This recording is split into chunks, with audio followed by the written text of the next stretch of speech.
Hello, everybody. Welcome to the show. It's Thursday, the 10th of October, 2024. And today we're going to be talking about the hurricanes that have recently been battering the US. We've, of course, had Hurricane Helene about 10 days ago now. And just yesterday and trickling off today has been Hurricane Milton. And the suffering that these two hurricanes have been causing people. We've got a couple of clips lined up as well, but before we get into that, first of all, Mike, hello, how are you doing? Good. How are you been doing? I've been doing all right. Winter is definitely approaching fast here in the UK. As some people may know from last time, we haven't had very much sun this year at all. There was a report in June that we had over 100 hours of sunshine below the average. So before people go say, oh, well, you never have any, it's always raining in the UK. Well, we didn't have much rain either. It was just grey, just this boring grey. So, yeah, there's that. And We're on the opposite end. I think this year, we've had more days in the summer over 110 degrees than I think it was a record year. And still, it's still probably nearing 110 almost every day, which is usually cooling down by now. But yeah, we've seen a lot of sun and a lot of heat this year. So, and with the hurricane season, a lot of the high pressure ends up in our area, so we get more of the higher temperatures. So it does affect us to a certain degree. What is your take then on the idea of global warming? It's a joke. There's always something. Now, let me give you a couple examples when I was a kid. Now, when I was a kid, I used to really worry about this stuff because I thought that one of the things they said, well, there's these army ants that are from South America, and they're eating everything on their way, and they're making their way up through Mexico, and they'll be in the United States by year, I don't know, maybe like 1980, I think at the time is what it was. They were there. Then Africanized bees that were released in South America again, they were coming up and they were going to come up there and everybody was going to get, massively stung and they were going to attack people. And this was also in that about same time. And then there was the global warming thing that came across. I mean, there was all these things. And what they do is they foster all these stories. And they keep feeding them to people. And I used to see it on the news even as a kid, and I heard about it. I mean, if I knew about it, then, it was widely publicized. But there was always something. Oh, the nuclear facilities, then 3 Mile Island. And then it's like, all there is just a blanket of fear and despair and worry and all this. It was always there. And it's just gotten worse over time. But, it's almost like a joke now because, everybody, it's like either you have one side that is completely sold on it and they're convinced because science told them. And then you have the other side is, we've been hearing this for 50 or more years. And guess what? The oceans haven't risen over the top of California yet or Florida. They're still at the same levels. But we were told by the year 2000, we're all going to be underwater. I had the exact same. Yeah, never happened. And every time they make these predictions, it's always like 10, 15, or 20 years down the line. Yeah. And everybody seems to forget because they come up with other things. Yeah, 10 or 15 years down the line. Yeah, they keep pushing keep moving the goalpost farther and farther down the line, just enough to make you worry that oh yeah, now we're told that we're gonna run. We were told years ago that we were gonna run out of gas by now, run out of oil. There won't be any oil under the ground. Yeah. We're all gonna be out of we can't make electricity anymore. That stuff has already been through. It's like that's the same old scam. They just keep changing the narrative. There we go. One of the things that we were told at school, I just missed us off. We did record, but just our faces were missing for a couple of minutes. Doesn't matter. We were told at school, just like you were, about the rising water. I don't live a million miles away from this city called Hull. It's called Kingston upon Hull. And I remember being told as a kid, we went to this museum called The Deep. It's like this, it's a museum about fish, ironically. And in there, it's all sciencey. And they were saying, oh, Hull is going to be underwater by the year 2000. Now, this, I'm going there at like 1992 or something. So this was only 8 years down the road. And part of it, I think, the reason why they love to target children, aside from the fact that kids don't think critically yet, is there's nothing that a kid can do about it except worry. That's the only thing a kid can do. And so what they're saying is all these grown-ups are doing whatever they're doing, and you're not going to have anywhere left to live. The oil's going to run out. It's all going to be gone by the time you grow up because, and I think that does instill a fear. And like you say, the years go by and I live by the sea and it's not risen a single inch. It's exactly the same place it always was. It's literally not moved. Right. Same thing here with Social Security, government Social Security. They told us in probably the 90s it was going to be gone. Then they said in the 2000s it's going to be gone. They keep moving it ahead another 10 years. Of course, they're spending money out of it. But the whole thing is they're just keeping people, in a perpetual state of worry. And there's a reason behind all of this, and people usually don't think about it. They just kind of accept it or blow it off and then move on. But not a lot of people put a lot of thought into it because they're so busy with their current lives or their current struggle or their current survival that they don't really take it to heart or sit back and think about it. And the people that do are obviously labeled conspiracy theorists or you read too much into it or blah blah blah because you don't fit the narrative. You don't flow with the flock. So if you're not with the flock, then you're an outsider and nobody wants to talk to you because you're weird. They do go to a lot of effort of making people that question things and look into things appear weird. And I've seen, I can't name them, but several films or even comedy shows where you'll have the cool people and they just go along with everything. And then you'll have this one real dorky looking weirdo, always with the thick jam jar glasses or something else ridiculous in some way. And then he will be the one that says something like, oh, well, the Council on Foreign Relations. And they're like, oh, tell us about this Council on Foreign Relations. And he's like, well, it's a conspiracy where the different... And they make them seem real stupid and dorky. And everybody in the audience is laughing, the canned laughter.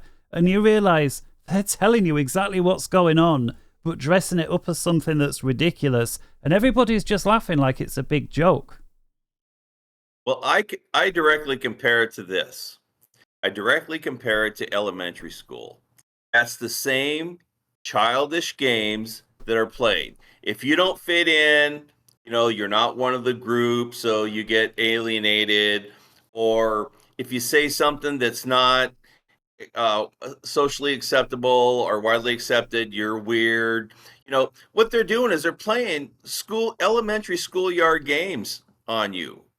It's the same game, and people really need to grow up because once you become an adult, it is your responsibility to know what's going on in life, because everything that affects us, we need to know about. Because obviously, it's like saying, oh, well, the guy next door is pumping poison into the ground. You're like, well, I don't really care. That's his property. He can do whatever he wants. But yeah, maybe the groundwater is only 30 or 40 feet down, and that poison eventually is going to get into the groundwater, and it's going to poison you, your family, and everybody around. So, or they're poisoning the air. You can't say that it doesn't affect me because everything we do, whether it's polluting the air or the groundwater or whatever, it affects us all. So if they say, well, they're putting this additive into the food right now. Well, I just want to eat those foods. Well, you don't know which foods those additives are going into. And if it affects your neighbors and people around you and they start going crazy and, start killing people, then yeah, it does affect you. So people want to alienate everybody else and just say, well, I'm just going to take care of me, and it really doesn't directly affect me, so I'm not going to worry about it. Eventually, everything will affect all of us. I'm not telling you to take away people's rights or anything. But what I'm saying is, if something is happening that affects us all, then if we don't stand up for it, nobody else is. We can always say, well, so and so said they're going to do it. I'm not worried about it. Or this representative said they're going to take care of it. They're not going to take care of anything. They're going to sell you on the idea that they're doing their job, and they're not going to do anything because they're pocketing everything on their way. They're there to benefit themselves. They're not there to benefit us or support us. No matter what they say, they're only going to do what they want to do or what they're paid to do. So people like to sit by and point the fingers at other people, but they're not willing to do anything for themselves. And that's the reason why we're here in the first place. Because if everybody took care of business, there would be no reason for us to even be here doing this. We're not doing this just for ourselves. We're doing it for other people, everybody else. We're trying to allow the information to flow to people that may need to hear it. But if we fall on deaf ears, it doesn't do any good. If people aren't willing to listen or to be able to have an open mind about things that they believe, because their foundational beliefs would potentially prove us wrong because we don't follow the experts. That, to me, the most frustrating part is, presenting information for free. We're presenting information for free. We're trying to get people to interact with us. And if nobody wants to participate, we're trying to help you. This helps us to a degree, but this is not why we're doing this. We're doing this for you. And if we don't get any interaction or anything, then, it seems like, wow, here we are trying to help people, but people aren't willing to even, commit. And if they're not willing to interact or commit, then they're never going to do anything on their own. And that's what it's going to come up with. We have to do things for ourselves. And if we don't, then it's just all a waste. You can't bitch about something like government if you continue to support it or just let them do it. If somebody's coming to your house and every day they shoot a gun into your wall and you say, don't do that, and you keep telling them and they don't do it, and they keep doing it every day, eventually they're going to go through a window and it's going to kill somebody. But if you don't do anything about it, what's going to stop them? This is the same thing. Eventually it's going to get you. This will all get you. One of the things that Helen told me yesterday, my girlfriend, really surprised me. She went to this church she's part of the church here, and they're these, she doesn't attend the church, but she likes some of the people. She went to this person's house. They had like a get together. There was about 10 of them. She says she knew them all by name but didn't know them that great, but they were there just having a get together, and the conversation got going, and none of them knew that Helen was against the idea of vaccines and didn't have them. And they started talking about vaccines, and she says that it started with one of them saying, I'm going to stir the pot here, but I'm going to get my booster next week. And then somebody else chimed in, I can't understand these stupid people that won't go and have it. And then somebody else chimed in, oh, we know such and such. They're very nice. They're very smart people. But when it comes to the vaccine, they're just so stupid. They just won't get it done. They believe all these conspiracy theories. And I'm thinking, these people genuinely believe that well, obviously there is this thing called COVID. It is going around killing people. They genuinely believe that these vaccines are there to help them and to make them better. And by extension, anybody that doesn't go along with it, by definition, would have to be stupid. Now, Helen didn't say anything. I can understand why, being the only one there against this other group of people. But I'm just thinking, if people who have this other point of view because they've not looked into anything other than what the TV tells them. And the TV tells them that we're stupid. Up to a point, I can understand why some people, at least in that setting, refuse to engage because they've been convinced we're stupid. They're like, how I would define stone cold asleep. There's no getting through to people like that because they've got this very strong ingrained defense mechanism, which is if you don't think like me, you're stupid. That happens a lot. And like I said, that goes back to elementary school way of thinking. That's the way the children think. And the reason why they think that is because they see that, in their parents. And a lot of that stuff happens. So when you have a kid that is kind of, say, well, he doesn't have a lot of friends, a lot of kids don't like to hang around with him and that sort of thing. Just because you're the popular kid usually means that you're the kind of kid that goes along with everything or gets along with everybody. You don't necessarily need to think that way or believe that way, but you get along with them. And a lot of people are very, they'll hang out with people that feel this way or that way just so they can have friends, whatever. But when you become independent in life, sometimes you're going to have to go through and pick your friends because when the people are thinking in that way, you really can't talk to them about it. And what I used to find is when I was younger, people would debate. If they didn't agree on something, they would debate with each other back and forth. And maybe at some point they'd either find some common ground or maybe one would pick up some information from the other and things would be good. And at the end of the day, they shake hands and everything's cool. Now, everybody takes everything at face value. If you were to try to debate with somebody now, they get offended if you just don't agree with them.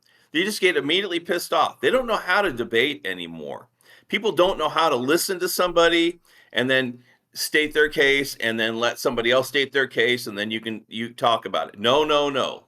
If they don't think the way that I think, then they are wrong. It's just plain that way. There is no more debating. That is not even a word anymore because people just don't understand what that means. It's just immediately you get triggered. And that comes back down to being in control of your thoughts, your emotions, your feelings, and that. Your feelings and your emotions do not control you. You control them. And if you allow these things to trigger you, that means you are under full control of your emotions and your feelings. And if somebody triggers you, that means they're in control of you. You have just allowed them autonomous control of the way you act. You can say, well, that person pissed me off, so I went and did this. No, that was your choice right there. You made the choice to do that. And if you allowed that other person to make you have that action, that's your fault. It's nobody else's fault. You are in charge of you. And people forget that because they have been trained over and over that their feelings and their emotions are supposed to rule them. It's all your mom and dad's fault. And then it was all your grandma and grandpa's fault because they raised them wrong. So you always got to blame everything on somebody. You don't take accountability for yourself. And then you don't take accountability for any of your actions because it was somebody else who triggered you to do this, which is all complete and total bullshit. That's a cop-out. And this is why, in a lot of ways, our world is the way it is right now. Because we bought into all this crap, even though most of the time we know that it's not right. So if they tell you, well, there's no such thing as a boy and no such thing as a girl, we have 300 genders and blah, blah, blah. And that's wrong. There's boys and girls, but you won't speak up against it because you don't want to be seen as an outcast. Well, guess what? You need to speak up against it because what happens is if you allow that car to run up over you enough times, eventually they're going to create a highway and it's going to be right over the top of you and nobody's going to care because that's what's happening. If you allow nonsense in your life, the kids will buy into it because, my dad didn't say anything about it. Or my mom didn't say anything about it, so I figured it was real. My school's telling me. If you don't teach your children real truth, and get them out of these indoctrination stations, which are called public schools, then you're allowing your child to buy into this crap about getting your gender changes and all that kind of crap. This is called mutilation of people's bodies. Now, everybody knows that, unless you've been brainwashed to the point of you just don't know what's right or wrong anymore, or up and down. Because if they can convince you that there's no male and no female, then they can change your ideas of up and down, right and left, in and out. They can mold you in any form. You can become a complete and total drone. At that point, you won't think. And that's the whole purpose of it. Once you are completely dependent on what somebody else tells you to think, then at that point, you're not even human. What you say about pissing somebody else off, and or being pissed off by somebody else, and then you become angry, and then later on you say, oh, well, they made me angry. This is something that certainly over the years I've struggled with, and I don't mind saying so. And the thing is, in the first half of my adulthood, let's say the first 10 years or therefore, I would literally always blame the other person. Well, it was them. They made me angry. They did this and da-da-da-da-da. And then it was about 10 years ago that I realized, actually, they win. You know, if somebody else pisses you off and then you react in a pissed off way, if somebody pisses me off and then I kick off, they have won. And I'm the one left feeling angry. And what happens in most of the time, they just, unless you clout them first, in which case you've got the bother with the police and everything, they just stand there laughing at you. And since looking into all this stuff, I realized there's some sort of energy transfer there.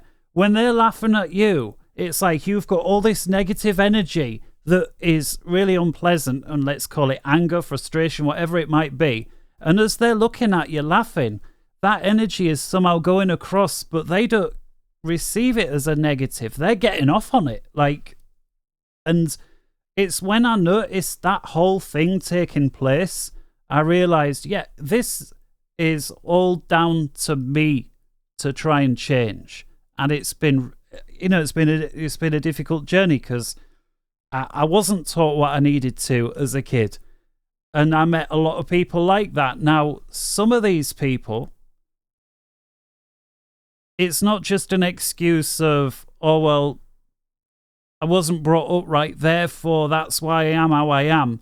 Because there are people that are like that. And whether it was legitimate or not, the fact is these people oftentimes use it as an excuse. Well, therefore I don't have to do anything because it's not my fault and that's the end of the story. But again, I may have been like that at one point, and I was. But about 10 years ago, I realized I'm never going to get anywhere if I'm always looking to blame somebody else and say, well, that's it, end of story. I don't have to do anything because somebody else did this to me, and therefore that's it, and end of story. Because that is the narrative that is pushed all the time by the media today, and no more so than certainly in America. I see it in the race issue where, oh, well, black people were mistreated X number of decades ago, therefore, and then the list of excuses. And so it's like, I see that as actually can apply to anybody.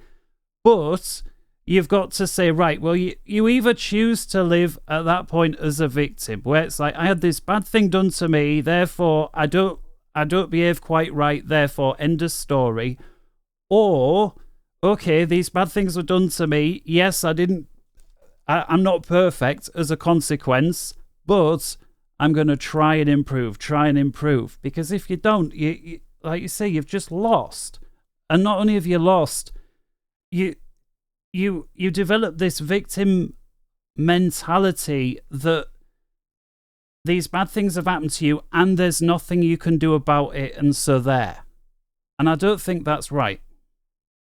I think a lot of the problems now are with people that go see therapists. I mean, I've seen a therapist before in the past when I was a little kid, and some therapists are really good, but most therapists, I believe, are jumped on the woke train right now. So what they do is they will find some victim, and they will you have to blame that person for all of the uh, maladies in your life, all the issues and problems with your life. It's the other person's problem.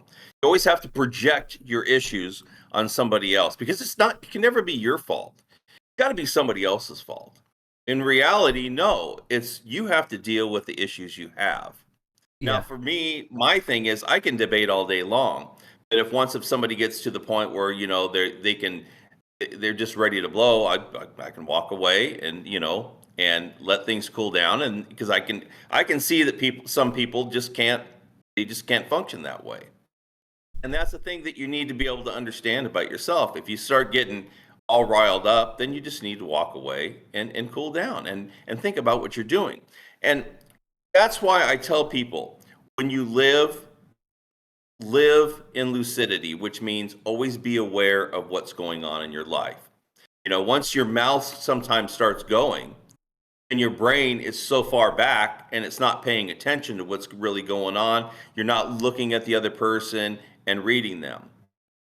But then again, a lot of people who are really good manipulators are doing that on purpose. They are lighting the fuse of the person and they keep it going and keep it going. They keep egging them on and egging them on and pushing them in order to get to act or react in the way that they choose to.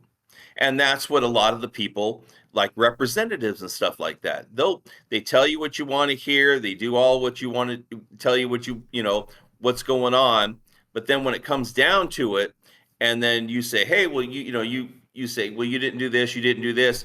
They can flip it around and put the blame on you, even though that's not what it is. But they can change the narrative. So that's what the news does. They change the narrative. They have some guy that comes out and says, this is wrong, and I have proof of it. You said this, but this is incorrect, blah, blah, blah. And they flip it around and say, well, you're just attacking us and you're doing this. And you see it on TV all the time, especially like the housewives of whatever. It's total drama. You're being sold on, or young mothers or whatever. All these reality shows, they feed off of drama. And when people and kids see that, they figure that's the way I should act. So they're picking on this person first, then they're arguing with this person. It's all this drama. Whether it's real or not, it doesn't matter because it's portrayed and people see it, they absorb it, and they think, oh, well, that's just the way I should act because everybody thinks it's funny, that's cool, they really like this person. Yeah, in reality, they might not even be like that. But we're following a pattern, and that pattern is being laid out for us. We're systematically following an agenda for how we should act and how we should react to things within our life. I think what you say about remaining conscious in that situation, remain aware, is really important, because I've noticed, and again, it's not in a debate where I struggle with it. It's when somebody is doing something that's wrong. I have a short fuse there, but being aware, I've noticed, is so important, because the awareness is the first thing to disappear when you get pissed off, and then what's left is the thing that then later on does things that you regret.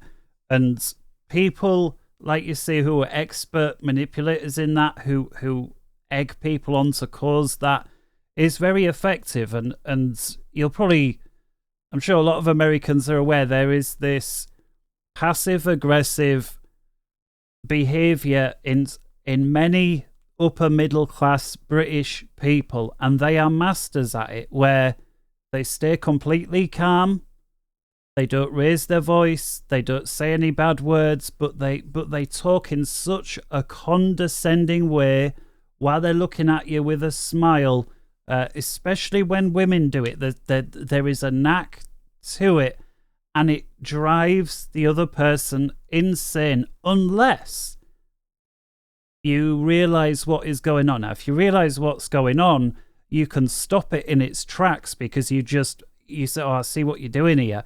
And if you put those shutters down, I've found it like reverses the role, where now the other person gets pissed off because they're so used to getting a rise out of people, and now it's not working and you're on to them. And it's all about remaining aware of what's going on. And as soon as something triggers you, I mean, I don't like that word, but that's the word. I think it's overused. That trigger is then, it's almost like this is the thing where my awareness shuts down and my anger starts up. And I'm not talking about me personally, I'm talking about anybody. When somebody is triggered, that's almost always what happens in that order. I don't think there's many people that become angry and lose it, but are still completely aware of what's going on. It's either one or the other. When it comes down to anything, an interaction, especially at work, a lot of times managers and people at the top have the ability to understand the personalities of the people working for them, and the ones who are real assholes are the ones that utilize that manipulation with their employees, because they know the employee's really not going to speak out too much because they're working under them and they can make their life much more difficult. So they play that card a lot of times. But once you've been in these situations several times, you begin to see and understand if you're conscious in there. Now, if you're just thinking about work and you're thinking about something else, you're not going to pick it up. But if you're conscious of the conversation and how the reactions are going, you can see how they're manipulating you. And once you understand how manipulation works, then you can basically shortcut it. So it won't work with you, because what you're going to do is you're going to pour on the charm, or you're just going to play along with it, and you're not going to allow them to trigger you. So that's part of what's going on with us. We've got all these trigger points, we've got all these issues, and instead of people thinking about what they're doing, they go off half-cocked and they start bitching, they go off and they look like a bunch of idiots because they didn't think about what they're doing. You know, if you're going to present yourself and about something that's happening, you can't go off, just all in a rage. People aren't going to take you seriously. You have to calm yourself down and you have to present yourself properly in order for people to even listen to you.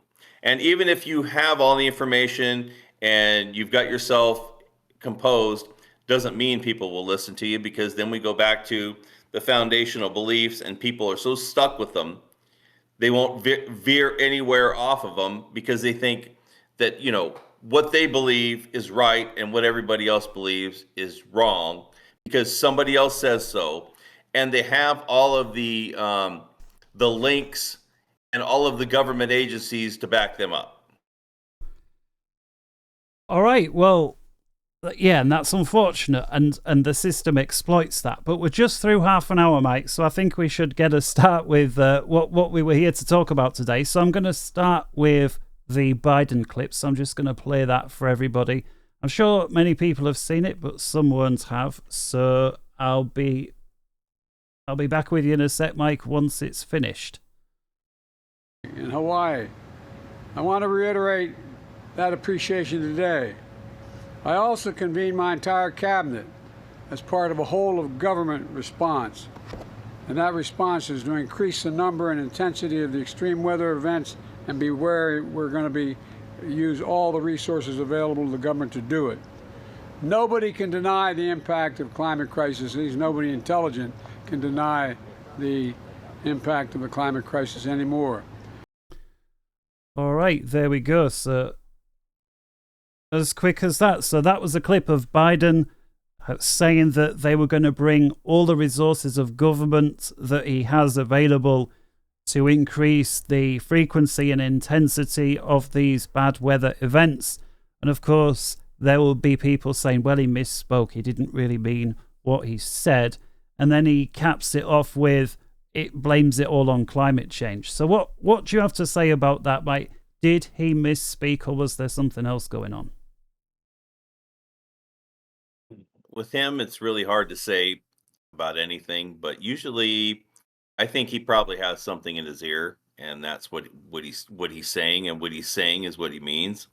Now, a lot of times what we hear, we can say, well, I'll just discount it because, that doesn't make any sense. But a lot of times, a lot of the agendas are openly told directly to us, or the information is there, but we don't really take it into account because we think, oh, well, just a misspeaking, or that's not probably what they really meant. So a lot of times when you listen to people, you really need to take things at face value, and not try to discount it. We're so used to doing that because, well, that doesn't, why would they do that? Well, maybe instead of saying, why would they do that, look into why they would do that or why they're doing that. There's a lot of things that representatives and people say that doesn't seem to make sense. So why don't you look into it? Because a lot of times their speeches are developed for them. And in his case, I think he's got an earpiece and he's just repeating what he hears. So, I take things at face value most of the time, no matter who it comes from. The why would they do that question is something that is very much a twin or a cousin of the who are they. And I hear it asked by people where if you're starting to break the ice with somebody and you're just starting to get them to see, let's say 9/11, they're just starting to see, oh yeah, there is something there, you're right, there's something to what you're saying, straight away comes this, but why would they do that question? And then if you ever say the words, well, they, whatever, then there's this, well, who are they? And then because you can't answer these two questions in a way that is acceptable to them, even if you're 100% correct, because they will then deny what you're saying because it conflicts with their belief system, that's then like the excuse to dismiss the whole lot. And so that little bit of progress you were starting to make is immediately undone because they then immediately want to jump to, well, what's the bottom line of, you've done all these years of research, what's the bottom line? And you say, okay, well, you ain't going to go along with this, but here we go. And it sounds ridiculous, and so dismiss. And I find that's all the time. Yeah, I mean, for my personal belief is the they. Now, the they could be, it's multiple. So, and what I tell people is, the first thing I usually ask is, why would they do that? That's the first thing. Why would they do that? No matter who they are. Okay. Why would they? Okay. So people generally believe that the morals and the beliefs they have are pretty much universal. They figure that, most people believe killing is wrong and, saving people is right. Okay. Don't project your own personal beliefs on anybody else, because there are people out there that have no limits on each end. So when you say, well, there's no way that somebody would do that. Yeah, there is a way somebody would do that. And it's been done. If you can imagine it, it can be done, and it's probably been done. You can't believe that everybody is going to have the same morals that you do. And you have to believe that people have zero morals and they will do absolutely anything to get them where they want to be. Nothing will stand in their way. So you have to understand that. Most people won't accept that. But that's why. It's saying, oh, well, there's nobody out there who's going to kill 10,000 people. Yeah. Millions? Sure. There are people out there that don't care. If they don't care, numbers mean nothing.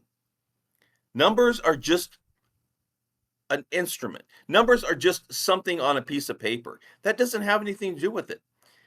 If they're doing it for their cause or for what they want to get in life, that's all they're going to do. They're going to do it. It doesn't matter what.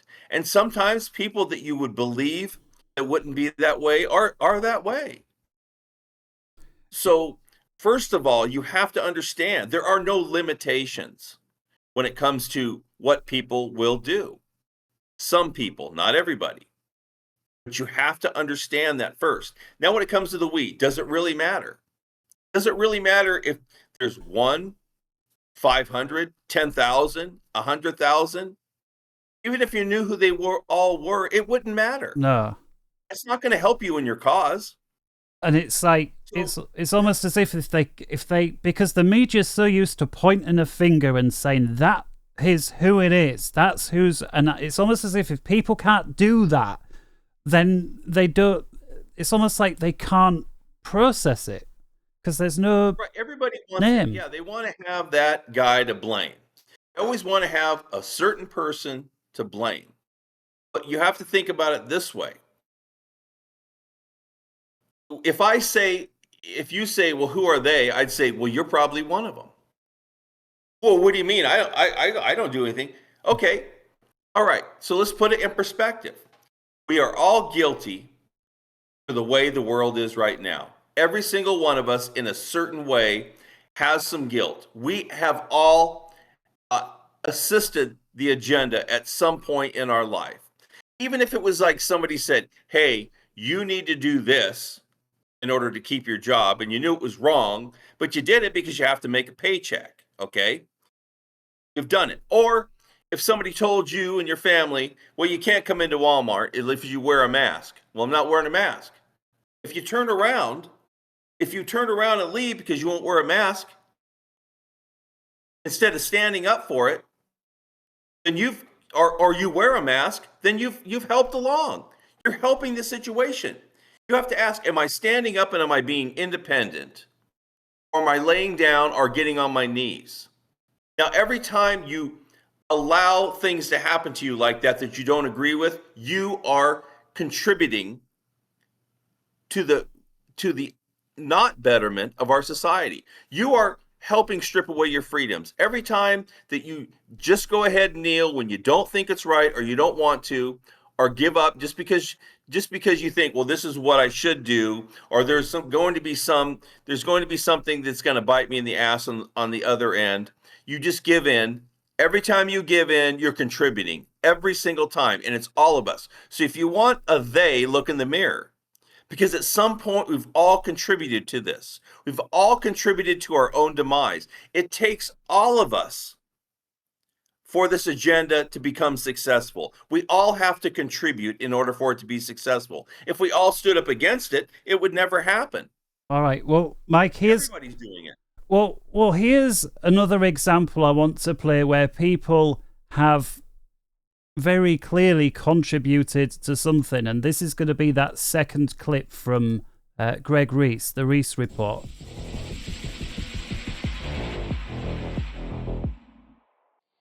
It lays the predicate and the foundation for the development of a weather satellite that will permit man to determine the world's cloud layer and ultimately to control the weather, and he who controls the weather will control the world. There are many known ways to control the weather, and the best way to steer it seems to be with the NEXRAD Doppler Weather Radar Network. The circular blue flashes seen in this video are frequency transmissions from the NEXRAD network of transmitter installations. The brighter the blue flash from a frequency transmission installation, the more pronounced and powerful the repelling effect on any air mass or storm in the vicinity will be. Where there are no blue flashes, there is no transmission, thus no repelling effect, thus no resistance for a migrating storm. Translation: a migrating storm will be hindered from moving toward frequency transmissions and will easily migrate in a direction with no transmissions. So again, I ask, was Hurricane Helene's path and behavior just an act of nature, or was it engineered? Whatever happened.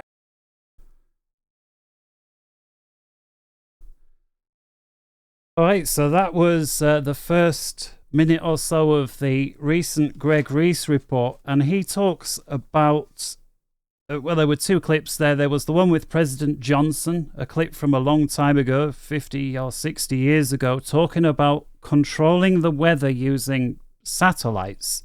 And then was another clip within that from Dane Whittington, I think he's called, and he had like a photo, a sat photo showing all the weather patterns and radar, and he was showing that the US weather, the US NEXRAD radar installations were being turned on in such a way that they were repelling the storm. So by turning certain ones on, they were basically able to steer the storm in a certain direction, almost like holding two ends of a magnet and they push each other apart. He was basically saying the radar was having that effect on the storms. And so rather than trying to push this storm away to keep people safe, they were actually steering the storm towards where they wanted it to go. And so on that subject, Mike, of controlling the weather, and we don't need to get into the technology of how, but just the idea that they are controlling the weather, what do you have to say on that? It's not surprising. Like I said before, I mean, people will go to any lengths in order to get where they want to be. And we have no idea how other people think and why other people do things. There's a lot of things happening below the surface that we don't have any understanding of. But yeah, I mean, we'll use that example, but one of the newscasts said there was 126 tornadoes also touched down in Florida while this hurricane was going through.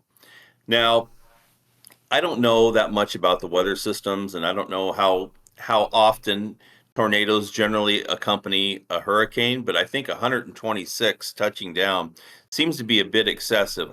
That's just from common knowledge, but I don't know. That could be a normal thing, but it seems like it's pretty excessive. But since they have the ability, and they have had the ability to change, to alter the weather. Now, what I tell people a lot of times is we have the ability to alter our own existence and what's happening here. So it's not uncommon for somebody else to be able to access something to also manipulate. We just don't have the tools. We don't know how to use the tools in order to manipulate on most of our levels. Most people don't understand that. But they've obviously got technology on the physical level that can manipulate it. And I'm sure it goes far, far deeper than that. I mean, you obviously have things like UFOs and that sort of thing that come into our visual spectrum, and then they exit, and you've got a lot of other anomalies that happen. So given our current state of technology, you can't think that, oh, that's just not possible. Or the other thing is, well, I just can't believe they would do that. Well, maybe you can't believe, it's because you won't believe they can do that. They have the ability to do that, and they do that. That's why I tell everybody, it's the same thought process. Don't rely or put your faith in anyone else, especially a politician. I don't care what side of the fence they're on, they're all on the same coin. They're two sides of the same coin. They're playing the same game. That's why when you say, well, the Democrats did this and I can't believe it. Well, what are the Republicans doing about it? They'll complain about it and they'll bitch about it, and they maybe even have a jury on it. But they won't. Nobody's ever convicted. Nothing ever happens. If you really looked, because you can't believe that they would do that, well, you need to start expanding your belief levels to understand that, yeah, this happens. It's been happening, and your limitation on believing is what's holding you back. That little box that you live in, your limitations won't allow you to believe anything is outside of that box, when in reality, there is no box. Other people don't have a box, but you do. And that's your problem. Yeah, I think it's important that we say that when we say you, we mean people in generally, right? Not necessarily people watching this. But I think I like the idea of the box, and that there actually isn't a box. But we spend our whole let's say first 20 years or thereabouts being put into a box and being told what is and isn't possible, and so there is the box, and again it goes back to that people, once they're in that box, it becomes a rigid belief system, and they just can't envisage anything happening beyond that box unless it's a fantasy story. But the other thing you were talking about morals, and this is something that it takes me back to that old video clip, and I believe her name was Madeleine Albright, and she was something like the US State Secretary or Secretary of Defense, and I'm going back 20 years. And it was the Gulf War. I think it might have even been the first Gulf War. And as a result of all what happened, they were saying 2 million dead Iraqi children. And one of the news interviewers famously asked her, with these 2 million dead Iraqi children, do you think the price was worth it? And Madeleine Albright sits there with a straight face and says, Well, it was a tough choice, but yes, we think the price was worth it, and I think that feeds back into the 2 million. It's just a number on a piece of paper. There's no story other than that number. It's over there. You've got 2 million mothers that are going to be grieving and an untold amount of suffering that the mind boggles. But over in Albright's office, or whoever's in charge, because it's not just her, it's just a figure, and then it's like, well, yeah, they're willing to do anything to gain that power. And well, if you're signing on the dotted line that authorizes the strikes that goes and kills 2 million kids, I mean, you'll do anything. Yeah, and especially, and I would think of any person, a woman would have more sympathy and empathy for children than anyone else. I would think that they would be the ones on the far end of the spectrum, being wanting to protect children rather than killing them. And when you hear that from a woman, it seems to be a lot more. It hits home a lot harder. And most people wouldn't think that would happen, but yeah, I mean, people look at it as, well, it's another country and it's an enemy, so we really don't think as much about it. But you have to think about it in reality. Those are children. Those are innocent children. Those children don't know any better. They're no different from your child, your grandchild, or your child, or your family, a child in your family. They're all the same. And people are so they've numbed themselves to the killings and stuff of what people who they would consider their enemy. Okay, so your enemy might be 100 or 200 people in an entire country, but yet everybody in that country is the enemy. So what happens is when we bomb that country, those 100 or 200 people usually are never affected. It's the thousands or millions of other people that get bombed that are innocent. They're just like us, living their daily lives, surviving, and and doing their best to get along. And next thing you know, all these bombs are falling on them because of these 100 or 200 or 2,000 people that are in this conflict.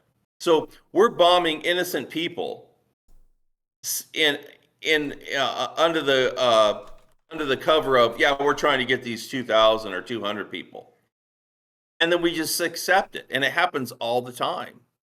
The general population are always the ones that suffer through the wars, whether it's the people that are in the general population that get drafted into the army or the armed forces and they die, they're innocent, or the people that are getting bombed that are just the general public too. So we're not talking about an army that on our side, our army is our population. They don't send the representatives. Now, if we put it in this respect, if they started a war, if the United States started a war with another country, and they said, hey, we're going to switch it up. All the representatives are going to go out there with the guns and fight. Well, everybody else stays home. And I guarantee you there wouldn't be any more wars, because once they knew their life was on the line, they would never start a war again. That wouldn't happen. So that's why we get in these conflicts, like even right now, it's Jerusalem against an Arab country, and people are picking sides. Well, this one did this and this one did this. Okay, you're getting played because both of the governments of both of those countries are working together to put their own citizens in the line of fire. What they're doing is they're using their citizens as cannon fodder, and they're playing a game. And you're taking sides against the people that are innocent on both sides. So you want people to die on another country. It's not like picking a football team. If they win, great, nobody dies. Well, war is a completely different thing. You start picking sides, the only people that are dying are the innocent people, the ones that started it, and the ones that are running it and initiating it and supporting it. They're never the ones that suffer. They're the ones that gain political clout and money. And you're playing as a patsy in that game. The Russia-Ukraine conflict was that I think the first war that really woke me up to that idea that the people behind it are playing a game, and the reason that really made me, people go, oh no, there really is killing. Yeah, there really is killing, but the reason why I say it was orchestrated and how I could prove that was Zelensky, I think he's called, the guy who ostensibly runs the Ukraine. He is in his palace, which is, and I can't remember the dimensions now, but it was something like less than 200 miles away from where Russia had these advanced missiles. And he's doing a live stream, basically baiting Russia in and saying, look, I'm here, everything's fine, come get me if you dare, whatever, on this live stream. And I realized then that no way, if this was a real war, would the top guy, who is obviously the main target, advertise where he is, especially when the other side's got these high-tech, super hypersonic, precision-guided weapons that Russia could fire, and they would travel that couple hundred miles in, 2 or 3 minutes or whatever the time is. I mean, if you're live streaming from a palace, there's no guessing that you're there. I mean, he's there showing where he is. And I thought, they're not trying to kill him. Then there's something about killing the people who are doing the fighting, like as a meat grinder. And if you watched where the front line was in that war, it barely moved. It was almost as if they were just sending people to that line to be killed and then just send more people. It wasn't about gaining or losing territory. It was about killing people. And perhaps that's a good question to ask them, Mike. Why, aside from leaders doing us what they need to do to get into the position, or ostensibly leaders, what would be the benefit of the force behind that to just send people forward to die? Because to me, it sounds like the modern day equivalent of human sacrifice. Population control is the first thing, and also that's the way that they launder money from one country to another, or gold and that sort of thing. And also all these weapons that we amass during the times of peace, they want to be able to go out there and test their weapons, see how the weapons work, utilize some of their stock, because like anything else, weapons are only good for so many years. So they want to make sure they get to use them and see how the killing machine works. But both, what Russia and Ukraine, they're probably talking back and forth. The first thing that would have happened in any real war is they would have bombed the palace. Whether he was there or not, that would have been gone. Russia versus a small place like the Ukraine. Come on. It would have been 5 minutes. Yeah, they could have sent missiles over there and it would have been over with in a couple days. What we're doing is, there was a way for U.S. to launder money and get it back to the other politicians. Everybody profits off of war except for the general public, because we pay for it. Like I said, they're testing out, they're doing population control, and then it gets people so enamored with picking sides. People love to pick sides. You got two teams, and we want to pick the winner, and or the underdog, or we want this, or we want that. And it's the same thing with the with Jerusalem. They've got the war going on over there. Both sides are playing against both people. They're together. The governments are working together against the people. Well, what we'll do is we'll allow you in here, we'll sneak you in here, and then you can do that raid. And then a couple months, we can go in here and we'll do this. Okay, yeah. And then we'll only use these weapons for now, and then we'll have maybe a ceasefire. They've got it all. It's a game. That's why I tell people, this is called the game of life, and it's for a reason. It's not because it doesn't matter. This is a game you're playing that bites back. It's a game to keep you enthralled in what's going on here, so that spiritually you won't look outside of the venue. You're going to stay in the stadium, rooting back and forth, picking sides and this and that, and that's the way we look at it, as a game. And then you won't look outside, because if the more you stay involved within your physical life, the less you'll look outside. And that's why there's so many shiny objects. And I feel for the people with these natural disasters. I really do feel for them. I have no concept of what they're going through right now. These people are, and the good thing about it is they're working together. And that's, to me, that is the most important part of any disaster, is that people will combine together. Don't rely on the government. Don't rely on anybody else. Help each other out. And that's what we all need to do on a regular daily basis. It's not only when there's a disaster should we work together. It's all the time. Know your neighbor, get to know people. Just because you don't agree with them doesn't mean that you shouldn't, become acquaintances. Doesn't mean you have to be best friends, but get to know the people around you. And that way, if something happens, you can work together. But eventually, we're getting to the point of that, and this is not a scare tactic. It's the fact that you can see where things are going. Things are going to the point where even FEMA is not even doing their job. Government is going to basically not do anything except for taking our money and wanting full control of everything. You saw what happened during the pandemic and everything else. How far are we going to let this go? The more you let it go, the more they will take. So they'll just keep on going down the line and take. And if we push back, then maybe they'll step back a little bit.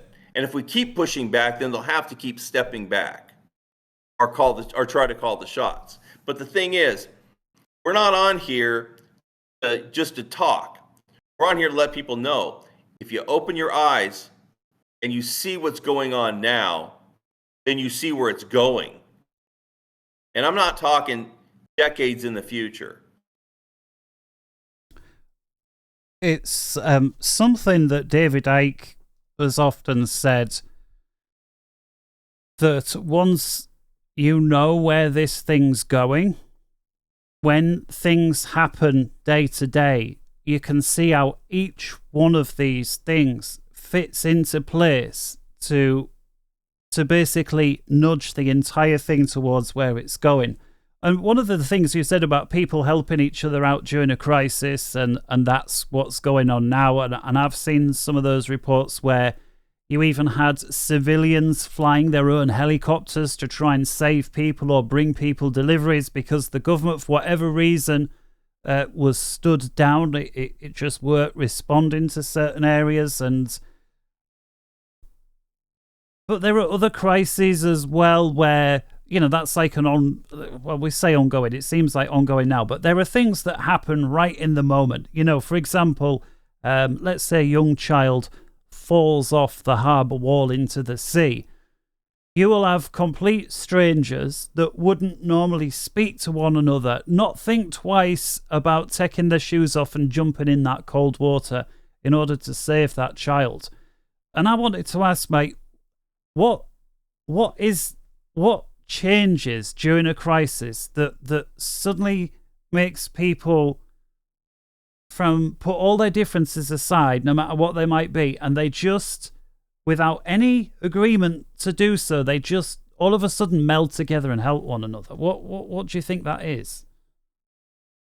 So in some people, it's more the fight or flight. Like if you get somebody trapped under a car, you get people to lift the car up to get the person out. It's kind of a fight or flight instinct that people have, that a lot of people will utilize during that time because they see that there's an emergency. There'll be some that stand there and hold their phone and videotape it, and there's others that just get in there and react. And so that's what I would put it under, because people, I think for a living, the people that work in services, and I say services, it could be an EMT driver, could be a nurse, could be a doctor, it could be a repairman, it could be anything of that nature. Those people are generally the ones that are used to going after like emergency situations or situations where they're put on the spot. Those are the people that generally react quicker because they're used to being put in those situations. Now, maybe somebody who was an accountant, I'm not saying that these people won't, but I'm just saying maybe somebody who was an accountant was more thinking process and that sort of thing. They're going to react in a different way by trying, maybe they'll be the ones trying to help direct the people. And maybe a guy who drives heavy equipment says, hey, I got a piece of heavy equipment. Let's utilize this. You know what I mean? Based upon what their background is, a lot of times people will work in that kind of capacity. They already have an idea, and they already have a mental setup in their mind of how they react during certain types of emergencies. So I think a lot of it has to do with their background in a way, because that way they can more easily do that. You mentioned the adrenaline and the fight and flight. Do you also think that there is maybe a bit of a spiritual thing there as well, where you're identifying almost with somebody who's in urgent need, and there's just a part of you that almost like it's long since forgotten, but there's just a little bit that says, oh, I need to help?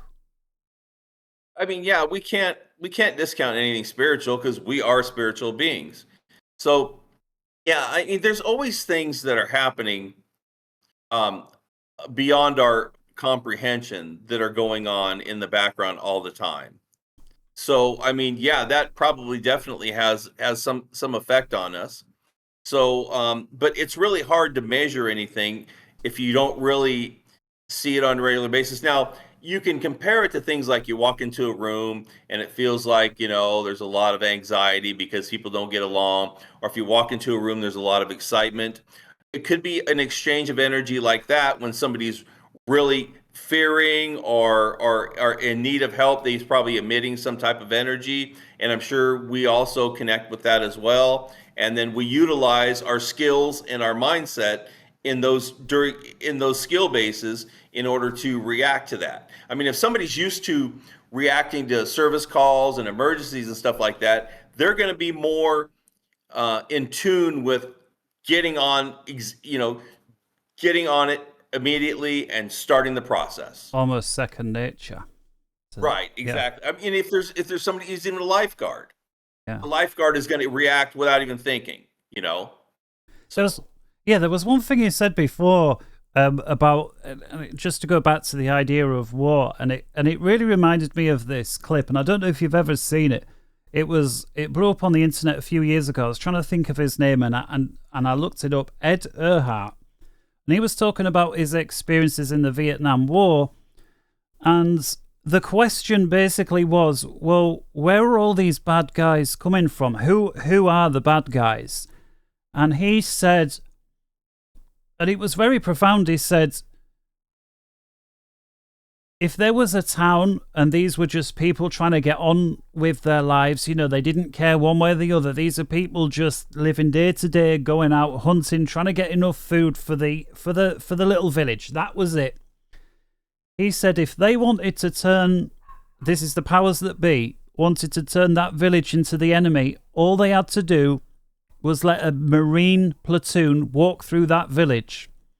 And he said by the end of it, there'd be 2 or 3 people shot from the village. And so what happened was all the survivors of that village were then the enemy of the US tomorrow. And so the soldiers became suspicious because, of course, it could be any one of them.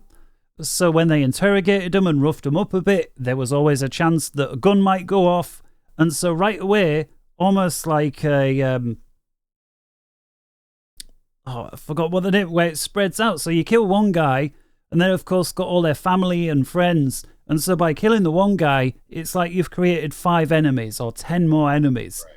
And it was like this thing repeating all over Vietnam. And so Earhart was there thinking, I thought we were trying to help these people, the whole stopping communism story. And he describes how when he got there, it actually turned out to be anything but. And I thought that basically forever keeps the war going. So at home, you've got the people that, like you say, they pick a side. And there are some people that believe the whole, we got to stop communism. And and I've spoken to some of these where these were genuinely good people, but they just believed this idea 100% that we've got to go and fight, because if I don't fight over there, next week it's going to be over here. Like they believed it. And So if you believe it, I can see why they did it. But what they didn't realize was by going over there, killing these people, that they're actually creating an enemy where there wasn't one. And like you say, it's like the leaders at the top agreeing. And another way to prove that, actually, Mike, was this is what I saw: the rules of engagement. And I'm just focused on Vietnam because it's a war that I know a little bit about. The US would adjust their rules of engagement throughout the conflict in order to either give their own side more tools or to tie their hands behind the back. So every time it looked like they might be winning, there'd be well, you can't bomb this area. You can't use this type of weapon. And then when they were perhaps, the other side was picking up a bit, then all of a sudden it's, you can bomb Hanoi again. Or there was all these rules that kept changing. And I thought, well, if you were really trying to win the war, first of all, you wouldn't have all these ridiculous rules. It would just be, if you identify it's a bad guy, go for it. Like, that would be the only rule.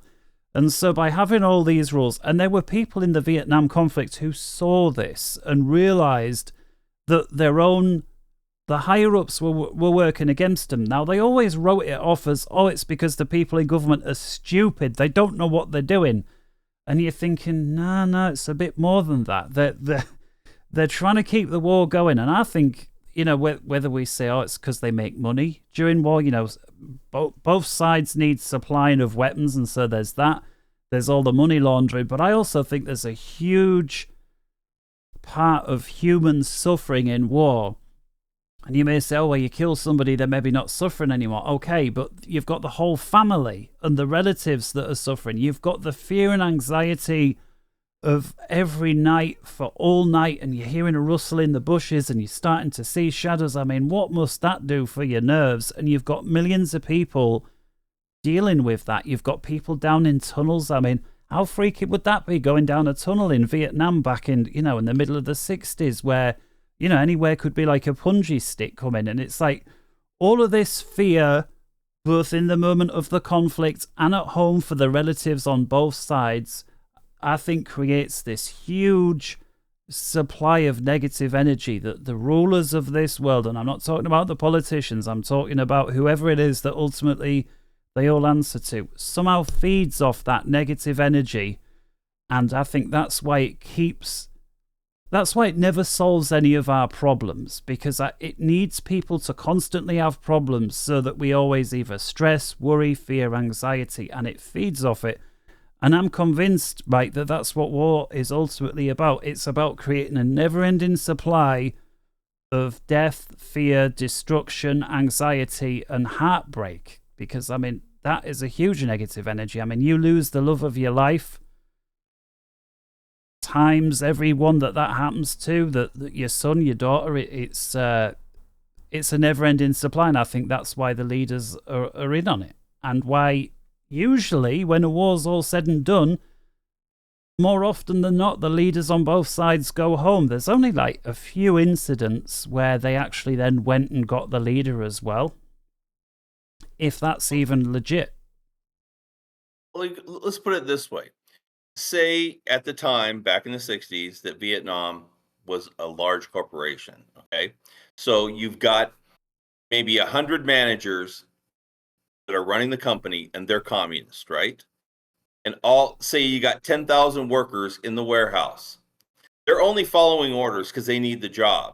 They have to pay their bills and they have to eat. So that's like saying, okay, well, the United States decides to attack the company because it's communist. They kill 10,000 workers and they leave the 100 managers who are causing the problem. Why wouldn't you kill the politicians? No, we're going to go out and kill the people in the bush that don't have any idea what's going on. You're going to kill the innocent people. You're not going to kill the people that are causing the problem. So they leave all the politicians there because they've already made a deal with them. And so they're just killing the people. So that was the whole thing. It's like you get to the heart of the matter. You don't kill the innocent people. But no, their whole premise is to kill the innocent people, not the people causing the problem. And on both sides, communism. It was about control of the people. Yeah. One of the worst things I think of war today is it's not just the people that die and their families that suffer. It's the people that come back with all this post-traumatic stress and all the rest of it, whose lives, let's be honest, are completely fucked up in many cases, some of which then, take their own lives. I mean, I don't know, it's probably similar in America. Over here, we lose more war veterans, to use the term, to suicide than we do that were actually killed out there in the heat of battle. Yeah, and post-traumatic stress syndrome and all that sort of thing. Yeah, and the VA out here, they call it Veterans Administration, is really not very good care for our veterans. These are the people that fought in battle. These are the people that were drafted and that sort of thing and put in there, and it's terrible. It's terrible how they're treated. And other people to come in even across the border, and they get better treatment than the veterans. So I mean, it's just a screwed up system, but it's done this way for a purpose. Everything's done for a purpose. Like the wars, there's a purpose behind there. There's a purpose behind opening the borders. There's a purpose behind stealing our tax dollars and then spending it on other countries. They're just laundering money through a different outlet and then lining their pockets. So, it's just like putting it back in your own account. So, and it's to keep the perpetual death and dysfunction ongoing in our lives. And if we keep participating in this game, it will continue, but it will continue to get worse, not better. Anybody, and we've gone through this before, but I still see it pop up a lot of times thinking, we're going to be saved. Things are getting better. It just looks bad right now. No, it's not true. You can have all these sayings and quotes, but the only persons that are going to make our world better are us. We all need to help out. So, and I include myself when I say these things. I include myself because I have been obviously, I bought into this system as well. I'm not outstanding, I'm still discovering things, but I'm not, I'm on the same board as you. I'm not any better than anybody else. But the difference is I'm here trying to help other people understand while I'm working on myself. That's the whole thing. I know I'm not perfect. Far from it. Never said I was. But when I say these things, it's for all of us. It's for me and you and everybody else. Did you turn one of your books into an audiobook recently? Actually, I did two of them. I did the Spiritualist Manifesto, A Guide to Freedom. I put it on my YouTube channel and my Rumble channel. And then last night, I also uploaded my latest book called Leaving the Illusion of Life. That was both of them. The first one I released on Amazon in March, and then the second one in the end of June. So now they're both complete audiobooks on my Rumble channel, and I'll have them on both on my YouTube channel as well. But yeah, I mean, there's no sense if people don't have access to the information, then then that's my fault. So yes. I want to be able to give people, all you got to do is listen to us. They're about 45 minutes each, and that way you can get the information. Okay, so definitely check out Mike's channel. The link will be in the description to that. That was, it just occurred to me because there was this Amazon's, not Black Friday, but whatever they call it, sale on, and I clicked on it because there was some gear that I wanted to do a walk-in. And while I was on there, I'm because I'd bought both of your books, it actually came up as a suggestion. I'm sure of it for the audiobook, so that was why I asked. All right. So I think we've been over a few things there, including the war. I did just want to ask you. I realise we've been going for an hour and 20, but what is your opinion on the opening the borders? And obviously, we've got a similar thing going on here in the UK and Europe. there's this thing about bringing people in across the border. What do you think's going on there? Why? I'll give you a couple examples of what's going on right now. Like in Ohio, they've got a lot of Haitian communities up there, and they're having problems with them, eating some of the pets and stuff, the cats and stuff in the neighborhoods. What happens is when you bring a large portion of people from other countries, they don't necessarily assimilate with, the neighborhoods and that sort of thing. And this is being done on purpose to cause a rift between the people who are been in these neighborhoods and the people that are moving into them, as well as the communities where they're bringing in people from across the southern border, and they're housing them for free in these really nice places when they have a large homeless population, which includes a lot of our veterans. So what they're doing is they're also bringing these people in thinking, okay, well, we got a lot of voters that are going to vote for us because we're giving them free rent and free utilities and free food and all this kind of stuff on the taxpayer's dime. But yet they're not, our government won't support the people who are just in these natural disasters. I think they'll give them $750 if they apply for it, when somebody who walks across the border gets $3,000 just to start. So it's a slap in the face, and they're doing it right in front of us. They're saying, okay, look what we're doing, and you're not going to do anything about it. The only thing that people are really going to do about it is, I hope we get Trump in. Okay. Number one, you're putting all your faith in one person. I'm not saying he's not a good guy. It's to some degree, but what you're doing is you're expecting government to fix government. And he has his own agenda, just like every other politician does, no matter how much you might like him or dislike him. He's really a politician. He's not going to fix the problems. He's going to continue on with this agenda. It might be in a different shade of the look. He might say, okay, we're going to close the borders. We've already got 6 or 8 million people in here. Well, that's what they planned on anyways. But either way, you're still planning on government fixing government, which doesn't work. We already know that. Name one thing in the whole history of government that the government has fixed. The drug war? No. Opiates? No. None of that stuff. They don't fix anything. They create a problem, and then they keep fostering the issue. And it's by design. That it's not just that people are inept. It's by design. Right. And that's why people just need to wake up and realize. When I say realize, don't believe in these people. Don't believe government. Don't believe the news. You need to step back and say, F these people. I'm done with it. I'm not buying any of this crap. It's not the people who vote. It's the people who count the votes. That's always been the way that it is. But it's not the politicians, because you can't rely on any of them.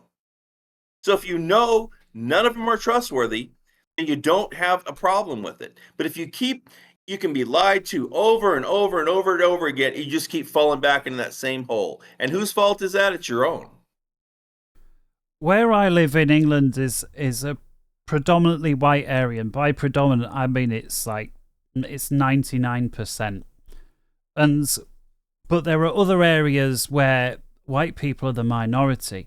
And what I've found is that in some areas where it's more of a mix, there are some people who have immigrated from wherever it happens to be that actually assimilate quite well, but there are other people that do not assimilate at all.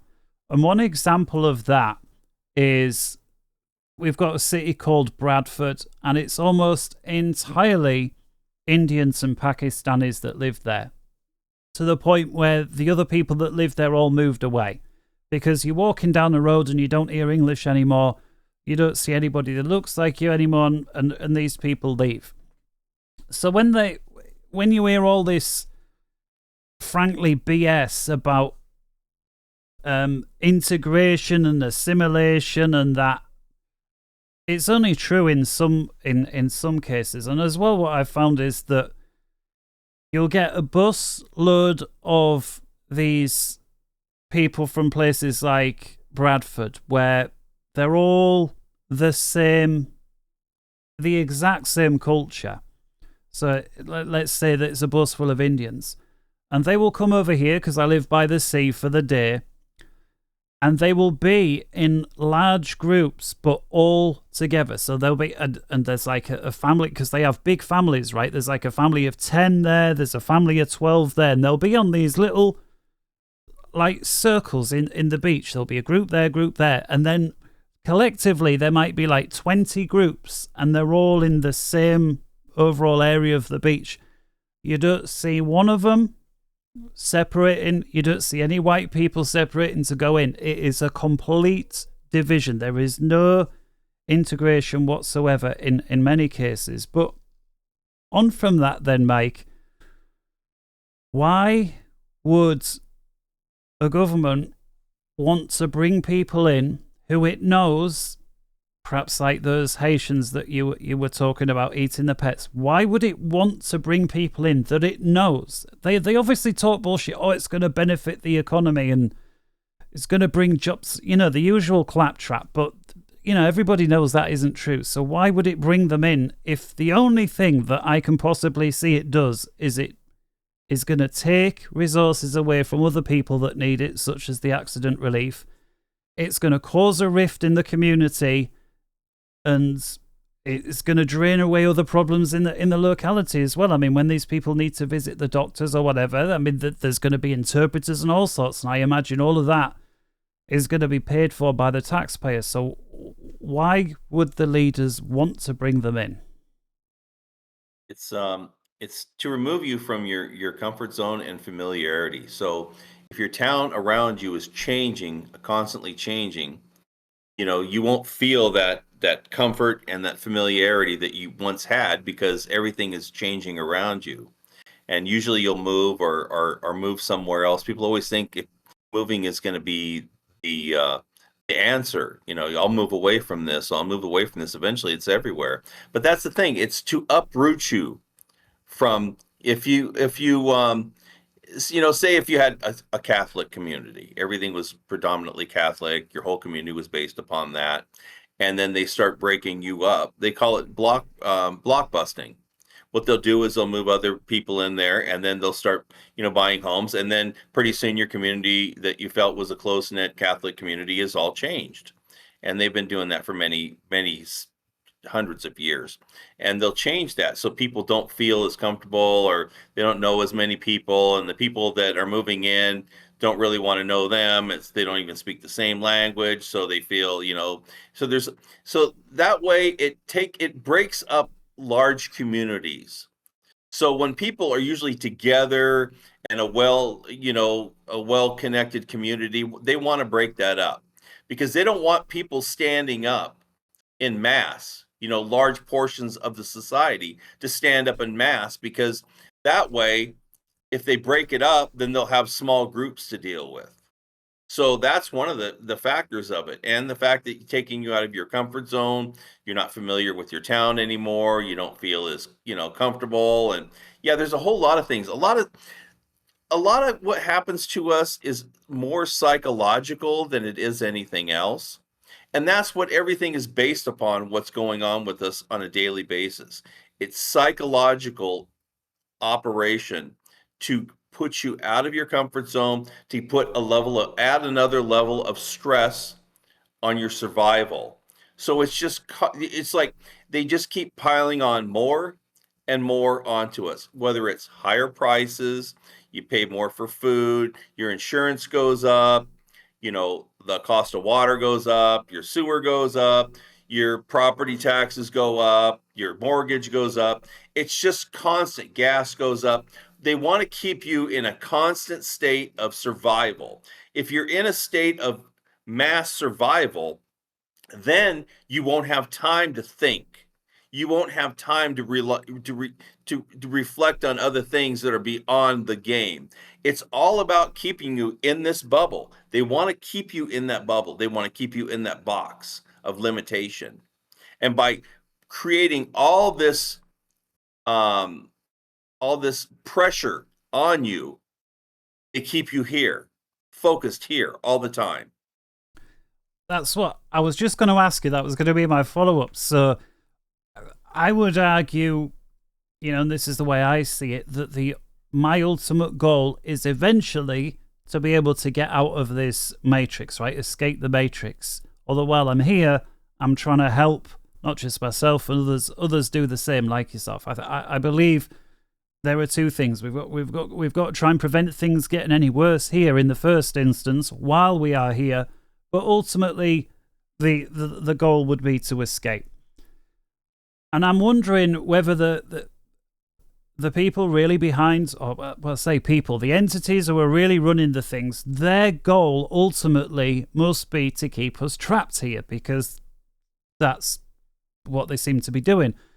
And so I did wonder, was the aim of adding all these stressors, like you say, the bills going up being a big one, food prices and whatever, jobs disappearing, but immigration of, let's be fair, oftentimes incompatible peoples, whether all of this was to create roadblocks and hurdles that prevents us from being able to just sit and contemplate without being worried for a few moments. Because let's face it, if most people don't have the ability to think because they're in that survival mode, as you say, then to get somebody like that to the point where they even realize that they are a being within, you know, the body is like a vehicle, that there is something in there. Most people don't have the opportunity to discover that if they're constantly in that survival mode. And I just thought, if I was trying to trap beings in this matrix simulation, the first thing I would do is get these beings tied up so they're so busy in one way or another that they ain't got time to realize that they're actually in a trap, full stop.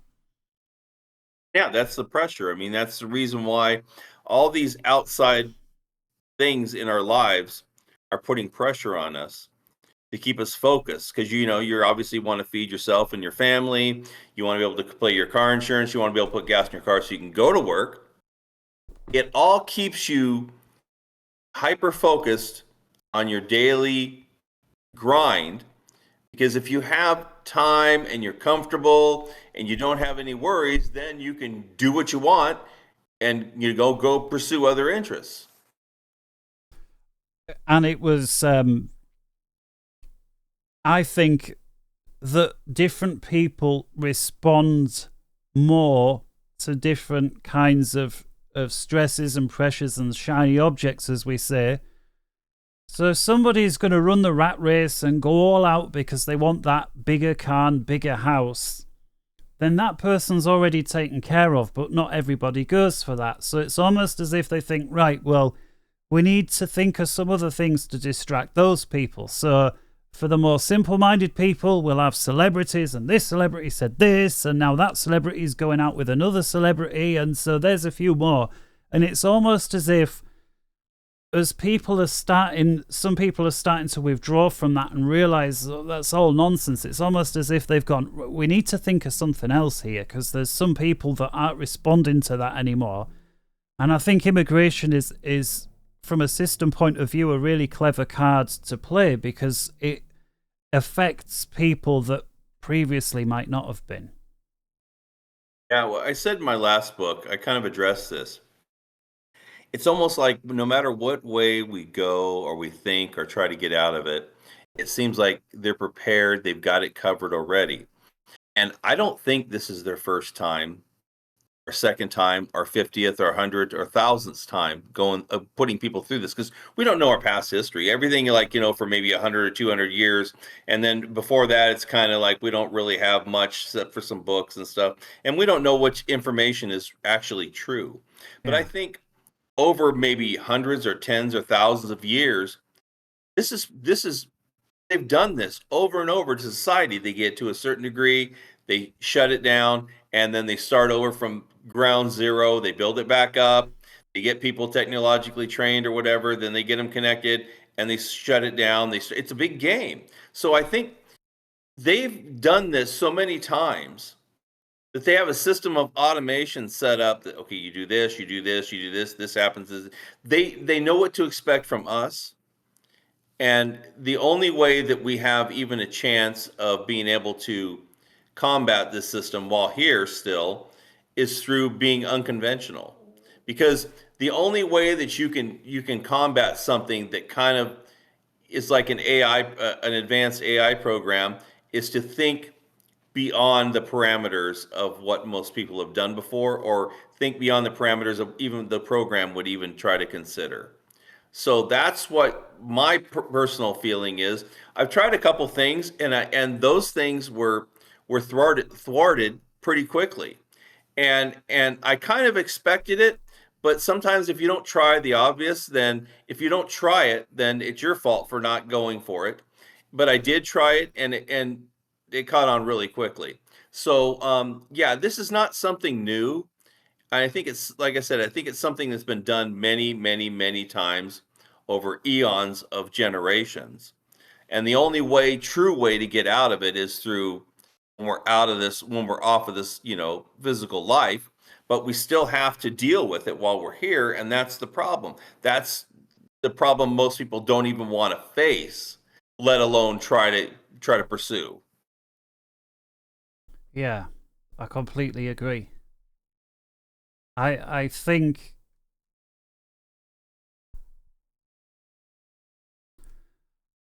the system has got to keep people distracted. It doesn't want people realizing the predicament, and the way it does that, as well as distracting people, is by creating lots of layers of awakening. And again, real quick example, 9/11, and of course the initial story is what the media told you, but then, like, the way I saw it, the first level when you first realize something is amiss is, oh, well, it's so we can go fight for the oil, or it's so the military industrial complex can get rich. And it's like there's all these levels, and they might all have an element of truth, but there was always another level. There was it's about the suffering and the endless wars. It's about fighting Israel's enemies. Like, there was always another one. And I think, again, while you're chasing these different levels, it makes it's a distraction in and of itself that prevents us from seeing the ultimate trap that we all face. And something else, and I think I've said this before, Mike, is you have people who specialize, and there's nothing wrong with people who specialize in their area of truth, but they all share in common that they all think that their area of speciality is the most important thing. It's like it's the Holy Grail. And they all say, oh, well, if without this thing, it doesn't matter about anything else. And they all say that, and there's like, because they've specialized in that area often to the exclusion of other things, these people often fail to see that all of these things all interconnect, and they're all parts of a bigger puzzle. I find it's often worthwhile trying to look into lots of different areas, realizing how they fit together, because then the whole picture becomes, well, it led me here to the idea that this is actually a matrix, and the human suffering is by design. It's not that, oh, well, the economic system isn't working as well as it could. It's like, no, the economic system is working perfectly. We're just not understanding that the economic system is designed inherently to cause suffering and shortages for the many, and just the few who are in power end up with all the money, because that's what enables them to spend money on anything that they want, be it war or mass immigration or anything else. The money's always there because they're constantly sucking money out from, whether it's bills, taxes, fines. There's a million different ways that they extract money out of the economy. If I want to go to the shop and buy a loaf of bread, there's a cut of that money that goes straight to the government. Now, if that shop takes the money what's left and was to come to me to buy a photograph or whatever, there would be a cut of money from that same money that goes back to the government. So even though it's only me in the shop, in this simplified example, we're just trading back and forth. Every time we do, there's somebody else pinching money, and the only way that you can get around that, at least legal, is to barter directly. But the point is, all of this is done. That's why the people at the top never run out of money, and that's why all the masses always run low on money, because every time you try and spend, money disappears. And if you don't try and spend, if you try and save, they're constantly inflating away the value of money. So $10,000 today is worth less than $10,000 last year, and $10,000 less next year will be worth even less than $10,000 today. And all of these things combine, I think, to keep people in that, like you say, that state of anxiety, that state of survival where they can't think. And I think if people can't think, and that's before we get into what they put in the water and everything else, it's a trap, and it's a deliberate trap. And then when we get to the question of, well, why would they do that? I think that is the bottom line, to prevent people from realizing to the point that either they could put things right and or escape from this place. Because most people, when they pass away, the way I see it is, they're going to have their savior of choice approach them, or a family member, and they're going to talk them into coming back round. And I think that most people will. Oh, I would say well, almost everybody does. There's only a certain amount of people, I'm sure, in the past that have gotten through. But then again, once you get through, then they set up another offense. It's they learn from everything that we do. And if we were to compare ourselves, they're running 100 miles an hour down the road. And by the time we realize something happened, they're already 100 miles down the road. So we start looking at, and then as we're looking at inch by inch at what just happened, there's still hundreds of miles an hour going down the road. So by the time we even figure out what's going on, they're so far down the road that, and as they're going down the road, they're creating this more things that happen.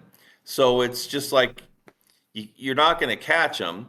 And all we're doing is playing catch up. We want to be proactive, but all we ever are is reactive. And that's the way things always work. We just react to everything that's happening. But when you start to look ahead, you see more of what's going on. And you have to realize that reacting is not the way that we need to be. We need to be thinking ahead and to be realizing what's going on. So if you know there's a game, if you realize the game, you can see the game, then you're not in reaction mode, reacting to all these things that are happening. And we need to get everybody out of the reaction mode, because that is what sucks you in and keeps you in there. And you can't do anything while you're immersed within it. First, you need to realize what's going on, how it's going on, and then how you can get yourself out of it. And that's the whole purpose. It's the mindset. You have to choose to get out of it. You have to choose to divorce yourself from it. It's not easy. Nothing's easy. And if it was easy, then everybody would have already done it. But if you're not willing to put forth the effort, you're not going to be able to, then your effort will remain within the game. Yeah, it reminds me exactly the same of choosing to even realize, let's just call it the conspiracies. I realize the conspiracies are part of the game, but in the very early days, they seem like the answer. And before you can see them, you have to want to see. And there's that fight on They Live. I don't know if you've ever seen They Live. And there's this really long fight scene where he's basically saying, put on the glasses, have a look what's going on. And the other guy is fighting tooth and nail to not put on the glasses. And I think that is a perfect analogy to what goes on in the real world every day, where you're trying to get people to see, hey, look, and people en masse don't want to see what's going on. And I really like that fight scene, because it's very symbolic in that regard. You have to want to see, and if you don't want to see, you ain't gonna. People will fight tooth and nail to hold on to their lies versus taking taking the time and effort to look for truth. They will fight for those lies, for those foundational beliefs that are all lies.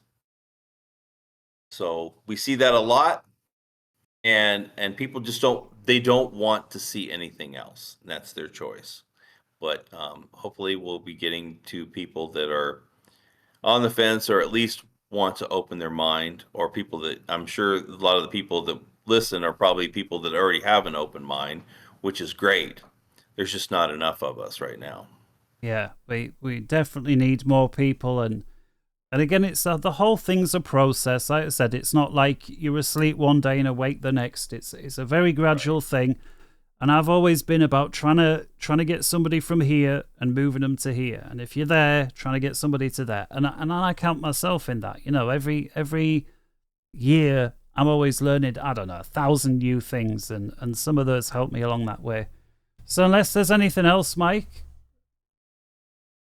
I think we're good. I mean, we've said a lot, and I think it's pretty long, so hopefully people will want to listen to the whole show. Yeah, it's been pretty long. We're getting pretty tired now, but yeah, we've just gone through 1 hour 45.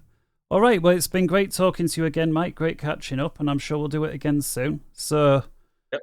From me in the UK, and from me in United States, take care. Bye bye.